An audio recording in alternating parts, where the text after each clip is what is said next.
بسم الله الرحمن الرحيم. رب اشرح لي صدري ويسر لي أمري واحلل عقدة من لساني يفقه قولي. أصدقاء المتابعين في كل مكان، السلام عليكم ورحمة الله وبركاته، وتحية طيبة.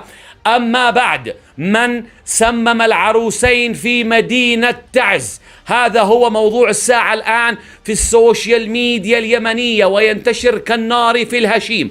إلى جوار موضوع آخر هو وصول قوات أجنبية إلى بعض المحافظات اليمنية، وسنتحدث عنه غدا.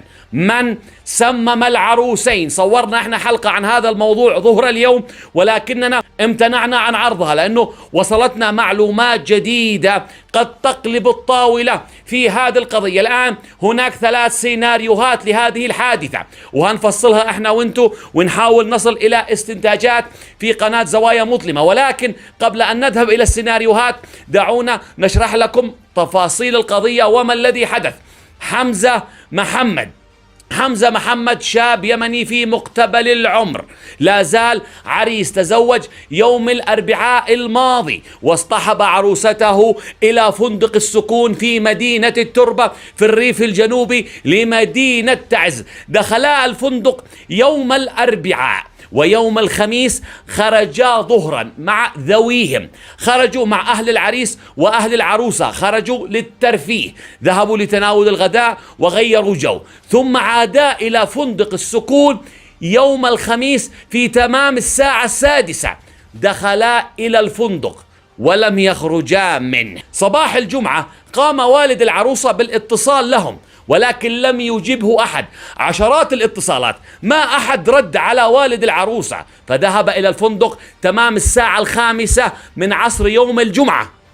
طرق باب الغرفة بكل قوة ولم يجبه أحد، فخرج من الفندق واستدار وتسلق البلكونة، الشرفة حق الغرفة، ودخل فوجد أمامه مشهد مرعب الله لا يوريه لأي إنسان ويفجع في هذه الدنيا. وجد ابنته الحريوة إلى جوار زوجها العريس في السرير، هي ميتة قد فارقت الحياة، وجهها منتفخ ومصاب بالإحمرار، وزوجها كان يلفظ أنفاسه الأخيرة، يصارع الموت وداخل في غيبوبة. تم الاتصال مباشرة بالشرطة وحضر ضباط التحقيقات الجنائية والأطباء الشرعيين. تم اصطحاب الفتاة إلى ثلاجة مستشفى، بينما تم اصطحاب الزوج إلى العناية المركزة.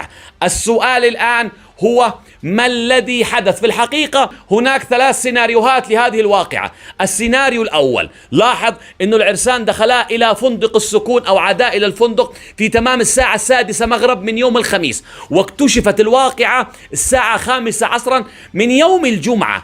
العرسان طلبوا عشاء، وهذا يضعنا أمام الاحتمال الأول. هل هو تسمم غذائي؟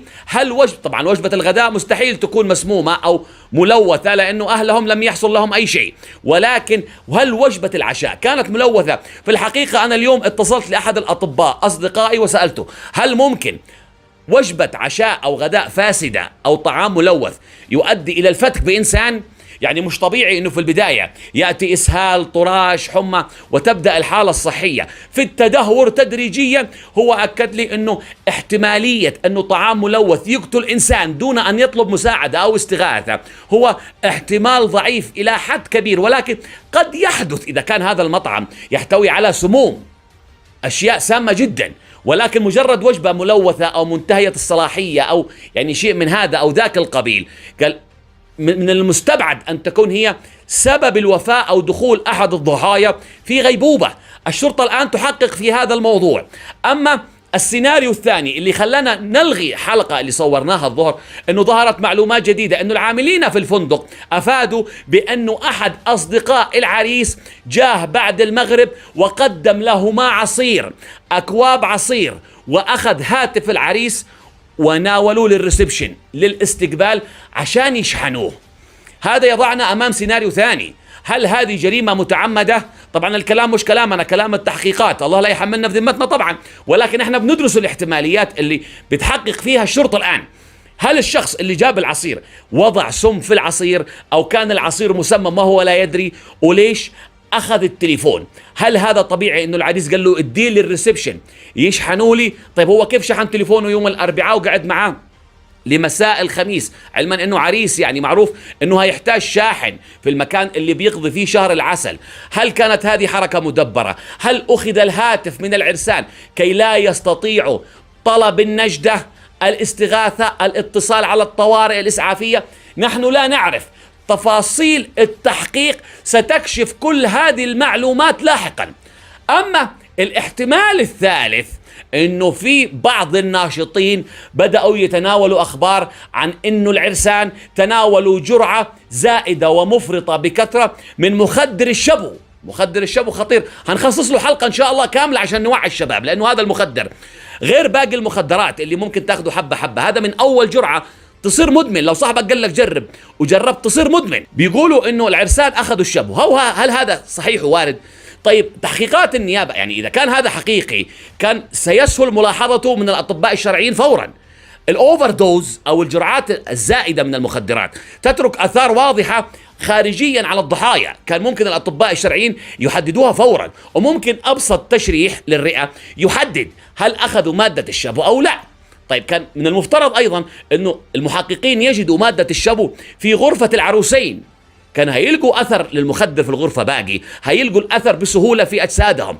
حتى الآن البيان اللي صادر من النيابة أو من رجال التحقيقات بالأصح، هناك تحقيقات مكثفة في هذه القضية، لم يذكر أي شيء رسميا أنه هناك مخدر شبو، أنهم تعاطوا هذا المخدر، ولكن قد يكون هذا الاحتمال قائم. قد يكون أحد الناشطين موجود في موقع الحدث أو أحد المحققين يعني يقرب له أو صديقه من قريب أو من بعيد وزودوا بهذه المعلومة. وأنا لا أعتقد أنه هذا شيء وارد أن يتم تسريب معلومات من قضايا جاري التحقيق فيها إلى الآن. احنا مش عارفين. هذه هي الثلاث احتمالات، إما تسمم غذائي أو عملية تسميم متعمدة، هنا هتصبح جريمة، علما أن لو كانت تسمم غذائي من مطعم هذا أيضا تعتبر جريمة. ويجب، وانا اعتقد انه رجال الشرطه هيستطيعوا تحديد خط السير من وين جات وجبه العشاء الاخيره، وهيروحوا للمطعم ويحققوا. اذا كان تسمم غذائي من السهل رصده، اذا كان عمليه تسميم فسيثبتها التشريح، إن كان تعاطي شبو فهذا من السهل تحديده. هننتظر المعطيات الجديدة في هذه القضية. ما ود الفيديو طول كثيرا، الساعة الآن 3:30 بعد منتصف الليل. هنشوف المعلومات الجديدة، احنا متابعين لهذه القضية، وقد نسجل فيديو آخر على الظهر، يعني على الظهر أو بعد العصر اليوم. أول ما توصلنا معلومات هنوافيكم بها. يعني هذه اللي حدثت فاجعة، هذه فاجعة. عرسان يوم الفرح يروحوا فيها. الله يلهم أهل العروس الصبر والسلوان، والله يلهم أهل العريس يعني الصبر والقوة، وأنهم استمروا في الدعاء، وإحنا كلنا ندعو للعريس. قلوبنا معاكم. فاجعة في ليلة العمر، ما اكتملت الفرحة، كيف تحولت فرحة عرسان إلى جنازة. ونسأل الله أنه يعني يمن برحمته والصحة والعافية على العريس، وأن يستيقظ من الغيبوبة التي هو فيها. وننتظر التفاصيل الجديدة أصدقاء المتابعين، لا عد نطول عليكم. لا تنسوا الاشتراك في القناة، تفعيل زر الجرس، دعمونا بلايك، شاركونا آراءكم حول هذه القضية في التعليقات. إذا أي حد وصلته معلومات جديدة قبلي ارسلوها لي على الواتس، كلكم عارفين رقم الواتس حقي موجود في مربع الوصف، وحتى أراكم في حلقة أخرى. هذه لكم مني تحية، أنا أيمن القاسمي، دمتم بود وسالمين جميعا.